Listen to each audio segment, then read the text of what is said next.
Hi friends, ఇవాళ వీడియోలో మనం 2 ఏప్రిల్ 2022కి సంబంధించిన కరెంట్ అఫైర్స్ గురించి అయితే డిస్కషన్ చేద్దాం. ఎవరైతే central and state level government జాబ్స్కి ప్రిపేర్ అవుతున్నారో వాళ్ళందరికీ కూడా మన ఛానల్ తరపున వస్తున్న current affairs, paper analysis, additional GK videos చాలా యూస్ఫుల్గా ఉంటాయి. కాబట్టి ఈ వీడియోస్ అన్నీ కూడా ఎండ్ వరకు చూసి మీకు నచ్చితే లైక్ చేసి షేర్ చేసి మరిన్ని అప్డేట్స్ కోసం మన ఛానల్ని సబ్స్క్రైబ్ చేసుకోండి. హాయ్ ఫ్రెండ్స్, ఇండియాలోనే ది లార్జెస్ట్ లెర్నింగ్ ప్లాట్ఫామ్ అండి అకాడమీ. ఎవరైతే APSC, TSPSC and SA constable related ఉద్యోగాలకు ప్రిపేర్ అవుతున్నారో 2 తెలుగు రాష్ట్రాలకి ఇది one of the best platform అండి. అండ్ వీళ్ళు ప్రజెంట్ వచ్చేసి వీళ్ళు ప్రొవైడ్ చేస్తున్న ఏవైతే సబ్స్క్రిప్షన్ ప్లాన్స్ ఉన్నాయో వాటి ప్రైస్ని హైక్ చేయబోతున్నారు April 1 నుండి. అండ్ ఎవరైనా ఏపీఎస్సీ, టీఎస్పీఎస్సీ సబ్స్క్రిప్షన్ తీసుకుందామనే థాట్స్ ఉంటే ఇదే బెస్ట్ టైము. సో 3 monthsకి 4,250 రూపాయలది. సో ఆఫ్టర్ ప్రైస్ హైక్ అయిన తర్వాత 4,675 రూపాయలు అవుతుంది. అలాగే మొత్తం వీళ్ళు ప్రొవైడ్ చేస్తున్న అన్ని ప్లాన్స్కి కూడా ప్రైస్ అయితే హైక్ అవుతుంది. ఇప్పుడే తక్కువ టైంలో ఉంది. అండ్ అడిషనల్గా మీరు కానీ మన EDU TEC 10 అనే ఈ కోడ్ కానీ వాడితే గుర్తుపెట్టుకోండి, ఈ కోడ్ ఇక్కడ కూడా షో చేస్తాను. ఈ కోడ్ వాడితే మీకు అడిషనల్గా ఇంకొక 10% డిస్కౌంట్ కూడా యాడ్ అవుతుంది. ఇంట్రెస్ట్ ఉండే వాళ్ళు ఇప్పుడే సబ్స్క్రిప్షన్ తీసుకోండి. చాలా బెస్ట్ ప్లాట్ఫామ్. చాలామంది ఎడ్యుకేటర్లు ఇందులో పనిచేస్తున్నారు. మంచి ఎడ్యుకేటర్లు, మంచి బ్యాచ్ కోర్సెస్, టెస్ట్లు అన్నీ ప్రొవైడ్ చేస్తున్నారండి. అదేవిధంగా వీళ్ళు లిమిటెడ్ పీరియడ్ ఆఫర్ కూడా ఒకటి ప్రొవైడ్ చేస్తున్నారు. ఇది till March 29th to 31st వరకే ఉంటుంది. ఒకవేళ ఎవరైనా సరే 24 నెలల సబ్స్క్రిప్షన్ తీసుకుంటే 3 months ఫ్రీ సబ్స్క్రిప్షన్. ఒకవేళ 12 నెలల సబ్స్క్రిప్షన్ తీసుకుంటే వాళ్ళకి 2 months సబ్స్క్రిప్షన్ అండి. ఈ March 29th to 31st వరకు ఇది అవైలబుల్లో ఉంటుంది. తర్వాత చూసుకున్నట్టయితే మనకి లక్ష్యం అనే పేరుతో Group 1, 2 ఎగ్జామ్స్కి తెలంగాణ అండ్ ఏపీలో కాంప్రహెన్సివ్ బ్యాచ్ కోర్సెస్ 4 ఎడ్యుకేటర్ల ద్వారా స్టార్ట్ చేస్తున్నారు. ఇది April 1 నుంచి స్టార్ట్ కాబోతోంది. అదేవిధంగా ఆస్క్ మీ ఎనీథింగ్, మీకు ఏమైనా డౌట్స్ ఉన్నా Group 1, 2కి సంబంధించి అయిపోయిన తెలంగాణలో చైతన్య దేవిస్వార్ ద్వారా March 31st 7 PM పర్టికులర్గా ఒక సెషన్ ఉంటుంది. అందులో పాల్గొంటే మీకు డౌట్స్ అన్ని క్లారిఫై చేసుకోవచ్చు. And junior computer assistant full length mock test అయితే నిర్వహిస్తున్నారండి. దీనికి సంబంధించి each paper consist 150 questions, 150 minutes free scholarship test. ఇది ఇందులో ర్యాంక్ 1 నుండి ర్యాంక్ 4 వరకు ర్యాంక్ సంపాదిస్తే పర్సంటేజ్ వైడ్గా సబ్స్క్రిప్షన్ ప్లాన్స్లో స్కాలర్షిప్ అయితే ప్రొవైడ్ చేస్తారు. ఈ టెస్ట్ April 2 2 PM ఉండబోతుంది. దీనికి సంబంధించిన లింక్స్ అన్ని కూడా డిస్క్రిప్షన్లో ఉంటాయి. And endowment officer full length test కూడా ఉండబోతుంది. 150 minutes, 150 questions free scholarship test. Rank 1 నుండి ర్యాంక్ 4 వరకు ర్యాంక్ సంపాదిస్తే పర్సంటేజ్ వైజ్గా స్కాలర్షిప్ అయితే ప్రొవైడ్ చేస్తారు సబ్స్క్రిప్షన్స్లో. April 3 2 PM ఉండబోతుంది, గుర్తుపెట్టుకోవాలి. అదేవిధంగా మనకి ప్లస్ సబ్స్క్రిప్షన్ తీసుకుంటే మీకు వచ్చే బెనిఫిట్స్ మొత్తం కంప్లీట్గా నచ్చిన ఎడ్యుకేటర్ ద్వారా నేర్చుకోవచ్చు. ఫుల్ కంప్లీట్ ప్రిపరేషన్ ప్లాన్స్ ఉంటాయి. రెగ్యులర్గా డౌట్ క్లియరెన్స్ సెషన్స్ ఉంటాయి. అదేవిధంగా ఫుల్ సిలబస్ కవర్ చేయడం జరుగుతుంది. ఫ్రీ టెస్ట్ సిరీస్, వీక్లీ మాక్ టెస్ట్లు కూడా కండక్ట్ చేయడం జరుగుతుందండి. తర్వాత మనం చూసుకున్నట్టయితే ఫ్రీకి ప్లస్కి డిఫరెన్స్ చూసుకుంటే ఫ్రీలో అన్నీ కూడా లిమిటెడ్ యాక్సెస్ ఉంటాయి. బట్ ప్లస్లో అన్ని కంప్లీట్ అన్లిమిటెడ్ యాక్సెస్ అయితే పొందొచ్చు. అండ్ అదేవిధంగా ఇక్కడ యాక్చువల్గా 1 monthకి 1,700 రూపాయలు అండి సబ్స్క్రిప్షన్ ప్లాన్ తీసుకోవాలనుకుంటే. కానీ మన కోడ్ డిస్క్రిప్షన్లో ఉన్న EDU TEC 10 అని ఈ కోడ్ కానీ వాడితే, ఇక్కడ షో చేస్తాను, ఆ కోడ్ వాడితే మీకు 1,530 రూపాయలకి సబ్స్క్రిప్షన్ రావడం జరుగుతుంది per monthకి. అలా మీరు ఎన్ని మంత్స్ తీసుకుంటే అన్ని మంత్స్కి 10% డిస్కౌంట్ అయితే అప్లికేబుల్ అవుతుంది. దీనికి సంబంధించిన లింక్స్ అన్ని డిస్క్రిప్షన్లో ప్రొవైడ్ చేశాను. ఎవరికైనా ఇంట్రెస్ట్ ఉంటే మాత్రం ఇప్పుడే ట్రై చేయండి, ఇదే బెస్ట్ టైము. ఎవరికైనా సరే 2021కి సంబంధించిన మొత్తం current affairs with paper analysis, additional GK కావాలనుకుంటే మొత్తం 21 year మొత్తానికి 200 రూపీస్ వచ్చేసి పే చేస్తే మొత్తం 2021కి సంబంధించిన కరెంట్ అఫైర్స్ ప్రొవైడ్ చేస్తాము. అదేవిధంగా 2022కి సంబంధించిన ఈచ్ మంత్ లైక్ జనవరి, ఫిబ్రవరి, మార్చ్ వరకు కూడా అవైలబుల్లో ఉన్నాయి. ఒక్కొక్క మంత్కి 25 రూపాయల చొప్పున మీరు చెల్లిస్తే మీకు ఆ నెలకు సంబంధించిన కరెంట్ అఫైర్స్ PDF అయితే సెండ్ చేయడం జరుగుతుంది. ఒకవేళ ఎవరికైనా ఇంట్రెస్ట్ ఉంటే ఈ పైన కనబడుతున్న నెంబర్కి గూగుల్ పే, ఫోన్పే, పేటిఎం ద్వారా మీరు పేమెంట్ చేయొచ్చు. ఆ పేమెంట్ చేసిన స్క్రీన్ షాట్ని ట్రాన్సాక్షన్ ఐడితో కింద కనబడుతున్న వాట్సాప్ నెంబర్కి సెండ్ చేస్తే మీరు సెండ్ చేసిన 24 hours మీకు ఆ PDFని సెండ్ చేయడం జరుగుతుంది. అండ్ ఆఫర్ ఉంది. 2021 year మొత్తం current affairs, paper analysis 200 rupees. And మీకు ఈ 2022కి సంబంధించిన ఈచ్ మంత్ వచ్చేసి 25 rupees with additional GK. At the same time paper analysis కూడా ప్రొవైడ్ చేయడం జరుగుతుంది. ఈరోజు కానీ మన ఫస్ట్ క్వశ్చన్ చూసుకుంటే, జియోలాజికల్ సర్వే ఆఫ్ ఇండియా కొత్త డైరెక్టర్ జనరల్గా ఎవరు నియమితులయ్యారు? చాలా ఇంపార్టెంట్ ప్రశ్న అండి ఇది.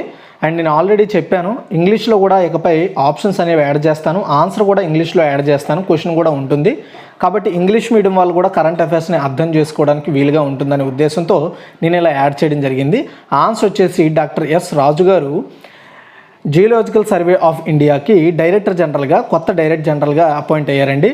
March 31, 2022 పదవి విరమణ పొందిన RS గర్భాల్ తరువాత ఆయన బాధ్యతలు తీసుకున్నారు. డాక్టర్ రాజు గతంలో అదే సంస్థలో అడిషనల్ డైరెక్టర్ జనరల్గా అండ్ ఈ geological survey of India headquarters వద్ద మిషన్ 3 and 4కి హెడ్గా పనిచేశారు. డాక్టర్ ఎస్ రాజు 1988లో జియోలాజికల్ సర్వే ఆఫ్ ఇండియాలో తన వృత్తిని స్టార్ట్ చేశారు. 2015 నుండి 2018 వరకు అతని పదవకాలంలో అతను తమిళనాడులో అనేక మ్యాపింగ్ అండ్ ఖనిజ అన్వేషణ ప్రాజెక్టులకు పనిచేయడం జరిగింది. అండ్ తమిళ అభివృద్ధిపై ఆయన ఎక్కువగా దృష్టి పెట్టిన వ్యక్తి అని చెప్పాలి. ఓకే, గుర్తుపెట్టుకోండి.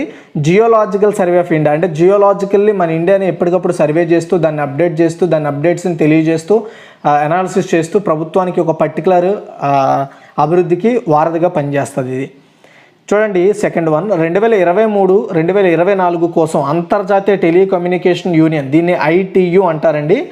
దీని నిర్వహణపై కౌన్సిల్ స్టాండింగ్ కమిటీ వైస్ చైర్మన్గా నియమితులైన భారతీయ అధికారి ఎవరు? చాలా ఇంపార్టెంట్. ఓకే, ఆన్సర్ వచ్చేసి అప్రజిత శర్మ. చూడండి, 1995 బ్యాచ్కి చెందిన Indian post and telecom accountant finance IP and TAF service officer Aprajit Sharma అంతర్జాతీయ telecommunication union, international telecommunication union administration and మేనేజ్మెంట్పై ఉన్న కౌన్సిల్ స్టాండింగ్ కమిటీకి వైస్ చైర్పర్సన్గా నియమితులు కావడం జరిగింది. అయితే అప్రజిత్ శర్మ 2023-24 సంవత్సరాలకు వైస్ చైర్మన్గా ఉంటారు. ఆ తర్వాత 2025 మరియు 2026 సంవత్సరాలకు చైర్పర్సన్ పాత్రను నిర్వహిస్తారు ఆమె. ఓకే, అప్రజిత్ శర్మ. తర్వాత third one, Khelo India university games 2021-22 ఎడిషన్ను ఏ రాష్ట్రం నిర్వహిస్తుంది? ఆన్సర్ వచ్చేసి కర్ణాటక అండి. చూడండి, కేంద్ర యువజన వ్యవహారాలు మరియు క్రీడల మంత్రి శ్రీ అనురాగ్ సింగ్ ఠాకూర్, అదేవిధంగా Karnataka governor Shri Thawar Chand Gehlot Khelo India university games 2021, దీన్ని KIUG అంటారు. దీని యొక్క లోగో, జెర్సీ, మస్కట్ అండ్ అదేవిధంగా యాంథమ్ని ఆయన ప్రారంభించారు. బెంగళూరులోని శ్రీ కంఠీరావ స్టేడియంలో ఈ KIUG 2021 ఏప్రిల్ 24 నుండి మే 3, 2022 ఈ మధ్య కాలంలో ఏప్రిల్ 24 నుండి మే 3 వరకు కూడా జరుగుతుంది కర్ణాటకలో. అండ్ KIUG యొక్క 2వ ఎడిషన్ అనమాట ఇది. అంటే ఇక్కడ మీరు గమనించాల్సిన విషయం ఏంటంటే ఖేలో ఇండియా యూనివర్సిటీ గేమ్స్ ఇది సెకండ్ ఎడిషన్ అండి. సెకండ్ ఎడిషన్ ఎప్పుడు జరుగుతుంది? 2021. ఎప్పటి నుండి ఎప్పటి వరకు? ఏప్రిల్ 24 నుండి మే 3 వరకు కర్ణాటకలో. తర్వాత ఫోర్త్ వన్, గుడి పడ్వా పండుగ ఏ రాష్ట్రంలో జరుపుకుంటారు? ఆన్సర్ వచ్చేసి మహారాష్ట్ర. చూడండి, యాక్చువల్గా గుడి పడ్వా లేదా సంవత్సర పడ్వా అనేది మహారాష్ట్రీయులు అదేవిధంగా కొంకణి హిందువులకు ఒక ప్రత్యేకమైన ఫెస్టివల్. ఇది కొంకణి హిందువులకు, మహారాష్ట్రీయులకి ఇది స్పెషల్ ఫెస్టివల్. యాక్చువల్లీ దీన్ని ఉగాదికి మనము తెలుగు వాళ్ళు ఉగాది ఎలా జరుపుకుంటామో వాళ్ళు దాని ప్రామాణికంగా ఈ ఫెస్టివల్ని జరుపుకుంటారు.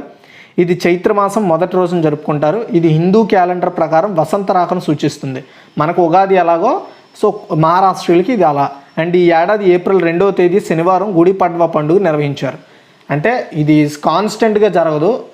పర్టికులర్గా ఇప్పుడు మనం చెప్పుకున్న చైత్రమాసం మొదటి రోజు ఎప్పుడైతే వస్తుందో ఆ రోజుని ఫెస్టివల్ జరుపుకుంటారు. 2022లో ఈ యొక్క పండగ వచ్చేసి ఏప్రిల్ 2 సెలబ్రేట్ చేశారు. మనం ఉగాది ఎలా సెలబ్రేట్ చేసామో వాళ్ళు అదేవిధంగా ఆ రోజున సెలబ్రేట్ చేశారు. గుడి పడ్వా అనే పదం 2 పదాలు కలయకండి. గుడి అనేది జెండాను సూచిస్తుంది, పడ్వా అనేది సంవత్సర ప్రధానాన్ని సూచిస్తుంది. ఇది చంద్రపక్షంలో మొదటి రోజును సూచిస్తుంది. అండ్ గుడి పడ్వా వసంత ఋతువు ఆగమనాన్ని మరియు రబీ పంటల కోతను సూచిస్తుంది.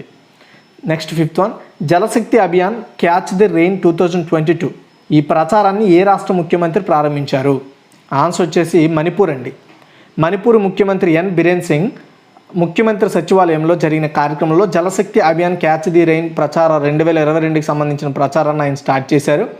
దేశవ్యాప్తంగా గుర్తించబడిన నీటి ఒత్తిడి ఉన్న బ్లాకులు మరియు జిల్లాల్లో తీవ్ర నీటి సంరక్షణ చర్యల కోసం ఈ ప్రచారం లక్ష్యంగా చేసుకుంది. అంటే ఈ మణిపూర్లో ఏదైతే పర్టికులర్గా నీటి కొరత ఉన్న ప్రాంతాలు ఏవైతే ఉంటాయో అలాంటి వాటిని ఐడెంటిఫై చేసి వాటిని వాటర్తో ఫిల్ చేసేలా చేయడమే ఈ క్యాంపెయిన్ ఉద్దేశం. ఎందుకంటే సమ్మర్ స్టార్ట్ అయింది కాబట్టి వాటర్ అంటే నీటి కొరత అనేది పెరుగుతుంది. అలాంటి టైంలో అలాంటి వాటి నుండి బయటపడడానికి, నీటి కొరత నుండి బయటపడడానికి ఇప్పటికే ఉన్న నీటి నిల్వల సామర్థ్యాన్ని పెంచుతూ ఇంకొక కొత్త నీటి సామర్థ్యాన్ని డెవలప్ చేయడం కోసం పర్టికులర్గా ఈ క్యాంపెయిన్ని స్టార్ట్ చేశారు. తర్వాత సిక్స్త్ వన్, వినయ సమరస్య యోజన. గుర్తుపెట్టుకోండి, వినయ సమరస్య యోజన అనే అవగాహన కార్యక్రమాన్ని ఏ రాష్ట్రం ప్రారంభించనుంది? ఆన్సర్ వచ్చేసి కర్ణాటక అండి. చాలా ఇంపార్టెంట్ ప్రచారం ఇది. ఎందుకో చెప్తాను. ఈ గ్రామీణ ప్రాంతాల్లో ఇప్పటికీ ప్రబలంగా ఉన్న అంటరానితనం దీన్ని నిర్మూలించడానికి ఈ వినయ సమరస్య యోజన అనే కార్యక్రమాన్ని ప్రారంభించనున్నట్లుగా కర్ణాటక రాష్ట్ర ప్రభుత్వం ప్రకటన చేసింది. ఏప్రిల్ 14న అంబేద్కర్ జయంతి సందర్భంగా కర్ణాటక ముఖ్యమంత్రి బసవరాజ బొమ్మాయి గారు వినయ సమరస్య యోజనను ప్రారంభిస్తారని కర్ణాటక సాంఘిక సంక్షేమ శాఖ మంత్రి కోట శ్రీనివాస పూజారి అనౌన్స్ చేయడం జరిగింది అసెంబ్లీలో. అండ్ ఈ స్కీమ్ ఈ క్యాంపెయిన్ ఏం చేస్తుందంటే, ఎవరైతే కర్ణాటక రాష్ట్రంలో, అది కూడా గ్రామీణ ప్రాంతాల్లో అంటరానితనం ఉంది కదా, అంటరానితనం అంటే ఏంటి, సో కేటగిరీ వైజ్గా చూసుకుంటే SC, ST and BC, OC ఇలాంటి కేటగిరీ వైజ్గా విడదీసి ఉన్నారు కదా. ఇలా వీటి మధ్య ఎప్పటి నుండో, ఇప్పటి స్టార్ట్ అయింది ఏం కాదు, చాలా భారతదేశంలో ఎప్పటి నుండో ఈ ఎంటర్తనం వస్తుంది. వాళ్ళని ముట్టకూడదు, వాళ్ళని ఇంట్లోకి రానివ్వకూడదు, అది చేయకూడదు, ఇది చేయకూడదు అనే నియమ నిబంధనలు ఇప్పటికీ చాలా ప్రాంతాల్లో ఉన్నాయి. అలాంటి వాటిని నిర్మూలించడానికి పర్టికులర్గా ఈ వినయ సమరస్య యోజన అనే కార్యక్రమాన్ని కర్ణాటక గవర్నమెంట్ ప్రారంభించనుంది. ఇది కర్ణాటకలోని గ్రామ పంచాయతీ లెవెల్లో ఈ క్యాంపెయిన్ అయితే స్టార్ట్ అవుతుంది. దీనికోసం పర్టికులర్గా ఒక లోగోని అండ్ దీనికోసం అడిషనల్గా ఫండ్స్ను కూడా ప్రభుత్వం అయితే ప్రొవైడ్ చేయబోతోంది. రాష్ట్రంలో అంటరానితనం గురించి అవగాహన కల్పించేందుకు 2022-23 కర్ణాటక బడ్జెట్లో ఈ క్యాంపెయిన్కి సంబంధించిన పథకాన్ని ప్రారంభించారు. యాక్చువల్గా దీని ప్రచారం అనవచ్చు, అంటే పర్టికులర్గా సంవత్సరం పొడుగునా ఈ ప్రచారం కంటిన్యూ అవుతుంది. అందుకే ఈ పథకం కోసం పర్టికులర్గా ఫండ్ను కూడా అనౌన్స్ చేశారు. తర్వాత 7th one, sports digital experience సెంటర్ను ప్రారంభించేందుకు ఏ రాష్ట్ర ప్రభుత్వం సామ్సంగ్తో ఒప్పందం కుదుర్చుకుంది. సామ్సంగ్ అందరికీ తెలుసు కదా, ప్రముఖ ఎలక్ట్రిక్ డివైజెస్ని తయారు చేసే సంస్థ, లైక్ ఎక్కువగా మొబైల్స్ని. ఆన్సర్ వచ్చేసి మణిపూర్ అండి. డిజిటల్ ఇండియాకు ఊతం ఇవ్వాలనే ఉద్దేశంతో మహారాష్ట్ర ప్రభుత్వం ప్రపంచ స్థాయి స్పోర్ట్స్ డిజిటల్ ఎక్స్పీరియన్స్ సెంటర్ని ఏర్పాటు చేయాలి. దీనికోసం ఈ సెంటర్ని ఏర్పాటు చేయడం కోసం టెక్ కంపెనీ అయిన Samsung data system India and అబిటెక్ ఐటీ సొల్యూషన్స్తో కలిపి MOU అంటే మెమోరాండమ్ ఆఫ్ అండర్స్టాండింగ్పై సంతకం చేసింది. డిజిటల్ ఎక్స్పీరియన్స్ సెంటర్ ఏర్పాటుతో మణిపూర్లోని ఒలింపియన్లు వివిధ విజయాలు డిజిటల్గా ప్రదర్శిస్తారు. వారి విజయాల గురించి ప్రజలకు తెలియజేస్తారు. ఇతర ఆటగాళ్ళ విజయాలు కూడా ఖుమాన్ లంపాక్ స్పోర్ట్స్ కాంప్లెక్స్లో ప్రదర్శిస్తారు. అయితే ఈ డిజిటల్ ఎక్స్పీరియన్స్ సెంటర్ ఏం చేస్తుందంటే, ఈ దేశంలో ఎక్కువగా స్పోర్ట్స్ని ప్రోత్సహించడం కోసం, ఆ స్పోర్ట్స్లో ఇంతకుముందు ఆ రాష్ట్రం నుండి ఎవరెవరు ఏమేమి గెలుచుకున్నారు అండ్ నేషనల్ వైడ్గా ఎవరెవరు ఏ విధమైన సిచ్యువేషన్స్లో ఉన్నారు స్పోర్ట్స్ పరంగా, సో ప్రోత్సహించడానికి ఎప్పటికప్పుడు డిజిటలైడ్గా ప్రజలకు చేరవేస్తూ ఉంటుంది. అదేవిధంగా దీనికంటూ ఒక పర్టికులర్గా స్పోర్ట్స్ కాంప్లెక్స్లో ప్రదర్శన కూడా చేస్తారు వీళ్ళిద్దరితో కలిసి, అంటే సామ్సంగ్ అబిటెక్ సొల్యూషన్స్తో కలిసి మణిపూర్లో పర్టికులర్గా ఈ డిజిటల్ ఎక్స్పీరియన్స్ సెంటర్ని ఏర్పాటు చేస్తారు. అంటే ఒక ఎగ్జిబిషన్ లాగా డిజిటల్గా ఉంటుంది కాకపోతే. తర్వాత 8th వన్, ఐపీఎల్లో అత్యధిక వికెట్లు తీసిన బౌలర్ ఎవరు. ఇది లేటెస్ట్ అప్డేట్ అండి, మీరు గుర్తుపెట్టుకోవాలి. ఆన్సర్ వచ్చేసి డ్వేన్ బ్రావో. చూడండి, లక్నో సూపర్ జైంట్స్తో జరిగిన మ్యాచ్లో Chennai super kings allrounder Dwayne Bravo ఐపీఎల్లో సరికొత్త రికార్డు నమోదు చేశాడు. అండ్ ఈ మ్యాచ్లో లక్నో ఆటగాడు దీపక్ హుడాను అవుట్ చేయడం ద్వారా ఐపీఎల్లో ఎక్కువ వికెట్లు చేసిన బౌలర్గా ఈ డ్వేన్ బ్రావో అయితే నిలవడం జరిగింది. దీంతో ఇప్పటి వరకు మలింగా పేరుతో ఉన్న ఈ రికార్డు, అత్యధికంగా వికెట్లు తీసిన వ్యక్తిగా మలింగా మీద పేరుతో ఉన్న రికార్డును బ్రావో బద్దలు కొట్టాడు. ఐపీఎల్లో ఇప్పటి వరకు బ్రావో 171 వికెట్లు తీసి అగ్రస్థానానికి చేరుకోవడం జరిగింది. అండ్ అతడి తరువాత స్థానంలో మలింగా 170 వికెట్లు. ఈ జాబితాలో వీరి తరువాత అమిత్ మిశ్రా 166, పీయూష్ చావ్లా 157, హర్భజన్ సింగ్ వచ్చేసి 150 వికెట్లతో టాప్ 5లో ఉన్నారు వీళ్ళు. తర్వాత 9, వైఎస్ఆర్ తల్లి బిడ్డ ఎక్స్ప్రెస్ సేవను కాదండి, ఇది సేవను ఏ రాష్ట్ర ప్రభుత్వం ప్రారంభించింది అంటే ఆంధ్రప్రదేశ్ అండి. చూడండి, ప్రభుత్వ ఆసుపత్రుల్లో ప్రసవ అనంతరం అంటే ఆఫ్టర్ డెలివరీ, ప్రెగ్నెంట్ డెలివరీ అయిన తర్వాత తల్లిని బిడ్డని సురక్షితంగా సౌకర్యవంతంగా ఇంటికి చేర్చడం కోసం రాష్ట్ర వ్యాప్తంగా 500 డాక్టర్ వైఎస్ఆర్ తల్లి బిడ్డ ఎక్స్ప్రెస్ వాహనాలను విజయవాడలోని బెంజ్ సర్కిల్ వేదికగా ఏప్రిల్ 1న ఆంధ్రప్రదేశ్ రాష్ట్ర ముఖ్యమంత్రి వైఎస్ జగన్మోహన్ రెడ్డి గారు స్టార్ట్ చేశారు. డాక్టర్ వైఎస్ఆర్ తల్లి బిడ్డ ఎక్స్ప్రెస్ సేవల ద్వారా ఏడాదికి సగటున దాదాపుగా 4 లక్షల మంది లబ్ధి పొందుతారు. తల్లి బిడ్డల రక్షణ భద్రతకు భరోసానిస్తూ అన్ని వాహనాలకు GPS ట్రాకింగ్ ఫెసిలిటీ ఉంటుంది. అలాగే ప్రసవ అనంతరం తల్లికి ప్రభుత్వం డాక్టర్ వైఎస్ఆర్ ఆరోగ్య ఆసరా కింద వివిధ అవసరాల కోసం 5,000 రూపాయలు చెల్లిస్తారు. నెక్స్ట్ 10, కొత్త వ్యాపార అవకాశాలను అన్వేషించడానికి భారత డైనమిక్స్ లిమిటెడ్ ఏ దేశానికి చెందిన తవాజున్ ఎకానమిక్ కౌన్సిల్తో అనేది ఇవ్వలేదు, ఇక్కడ ఒప్పందం కుదుర్చుకుంది. ఆన్సర్ వచ్చేసి యునైటెడ్ అరబ్ ఎమిరేట్స్ అండి. భారత డైనమిక్స్ లిమిటెడ్ BDL తవాజన్ ఎకానమిక్ కౌన్సిల్తో, అది యునైటెడ్ అరబ్ ఎమిరేట్స్కి సంబంధించిన సంస్థ. ఇది రక్షణ రంగంలో ఇద్దరూ కలిసి పనిచేయడానికి, కొత్త అవకాశాలను కొత్త వాటిపై అన్వేషించడానికి వీళ్ళిద్దరి మధ్య ఒప్పందం జరిగింది. భారత డైనమిక్స్ లిమిటెడ్ మన ఇండియాలో మందుగుండు సామాగ్రి క్షిపణి వ్యవస్థల తయారీదారులో ఒకటి. ఇది మన ఇండియాలో తెలంగాణలోని హైదరాబాద్లో 1970లో స్థాపించారు. ఇది అండర్ ఇండియన్ గవర్నమెంట్ సంస్థ. అయితే తవాజున్ ఎకనామిక్ కౌన్సిల్ అనేది యుఏఈ అంటే యునైటెడ్ అరబ్ ఎమిరేట్స్కి చెందిన సాయుధ దళాల కోసం యుఏఈ రక్షణ మరియు భద్రతా సముపార్జన అథారిటీ, యుఏఈ సాయుధ దళాల సేకరణ వాటి యొక్క ఒప్పందాలని నిర్వహిస్తుంది ఈ సంస్థ.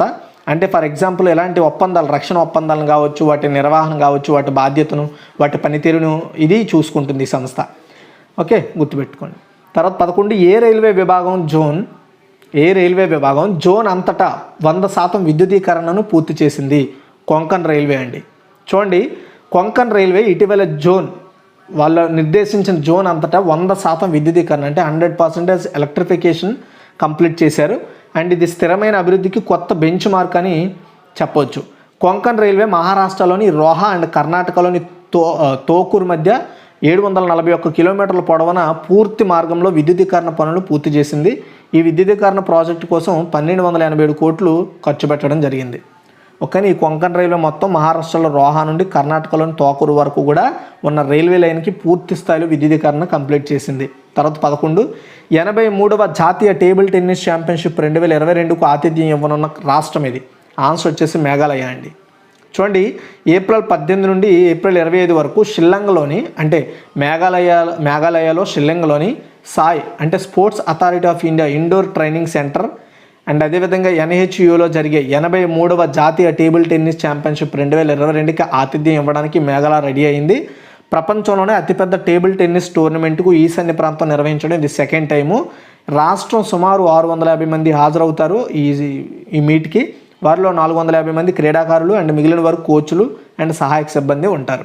తర్వాత 12 అంతర్జాతీయ బాలల పుస్తక దినోత్సవం ఎప్పుడు జరుపుకుంటారంటే ఏప్రిల్ 2 అండి. ఇంటర్నేషనల్ చిల్డ్రన్స్ బుక్ డే దీన్ని 1967 నుండి ప్రతి సంవత్సరం కూడా ఏప్రిల్ 2 సెలబ్రేట్ చేస్తున్నాము. And international board on books for young people అనే సంస్థ ద్వారా దీన్ని నిర్వహిస్తున్నారు. ఈ international board on books for young people అనేది ఒక ఇంటర్నేషనల్ నాన్ గవర్నమెంటల్ ఆర్గనైజేషన్ అనమాట ఇది. అండ్ ఇది పుస్తకాల పఠనాన్ని, పుస్తకాల యొక్క ఆవిర్భావాన్ని, పుస్తకాల యొక్క ఉనికిని ఎప్పటికప్పుడు ప్రపంచానికి చాటి చెప్తూ ఉంటుంది. 2022లో కెనడా అంతర్జాతీయ బాలల పుస్తక దినోత్సవాన్ని సెలబ్రేట్ చేస్తుంది అంటే కండక్ట్ చేస్తుంది ఈ సంవత్సరం థీమ్ వచ్చేసి stories are wing that help you soar everyday అనే థీమ్తో సెలబ్రేట్ చేస్తున్నారు. నెక్స్ట్ 13 ప్రపంచ ఆటిజం అవగాహన దినోత్సవాన్ని ఎప్పుడు జరుపుకుంటారు అంటే ఏప్రిల్ 2 అండి. చూడండి, ఐక్యరాజ్య సమితిలో సభ్య దేశాలు ప్రతి సంవత్సరం కూడా ఏప్రిల్ 2న ప్రపంచమంతటా కూడా ప్రపంచ ఆటిజం అవగాహన దినోత్సవాన్ని అయితే సెలబ్రేట్ చేస్తారు. ప్రపంచవ్యాప్తంగా ఆటిజం స్పెక్టర్ డిజార్డర్ ఉన్న వ్యక్తుల గురించి మనుషుల్లో అవగాహన పెంచడానికి ఈ డేని సెలబ్రేట్ చేస్తారు. ప్రపంచ autism awareness day United nations department of global communication and United nations department of economic and social affairs, artistic self advocacy network, global autism project మరియు స్పెషలిస్టర్న్ ఫౌండేషన్తో సహా కొన్ని పౌర సహజ భాగస్వామ్య సంస్థలతో మద్దతుతో ఎవ్రీ దీన్ని సెలబ్రేట్ చేస్తున్నారు. అయితే ఆటిజం అనేది ఏంటంటే ఒక స్పెక్ట్రమ్ రుగ్మత అంటే నాడీ వ్యవస్థకు సంబంధించి ఒక రుగ్మత అండి. ఇది మనలో భావోద్వేగాలు, సామాజిక శారీరక ఆరోగ్యాన్ని ఎక్కువగా ప్రభావితం చేస్తూ వస్తూ ఉంటుంది. గుర్తుపెట్టుకోండి. అంటే ఫర్ ఎగ్జాంపుల్ చెప్పాలంటే ఏంటంటే నాడీ వ్యవస్థ మనకి చాలా ఇంపార్టెంట్ అండి. మన బ్రెయిన్కి మన బాడీకి కనెక్ట్ అయ్యి ఉండేది నాడీ వ్యవస్థ. దాని మీద ఎఫెక్ట్ చూపించేది ఈ ఆటిజం స్పెక్ట్రమ్ డిజీజ్ డిజార్డర్. కాబట్టి ఈ డిజార్డర్ చాలా ప్రాబ్లం. కాబట్టి ఇలాంటి డిజార్డర్ ఉన్న వాళ్ళ మీద అవగాహన పెంచడానికి ఈ డేని సెలబ్రేట్ చేస్తారు. యాక్చువల్గా ఈ సంవత్సరం థీమ్ ఏంటి అంటే inclusive quality education for all అనే థీమ్తో సెలబ్రేట్ చేస్తున్నారు.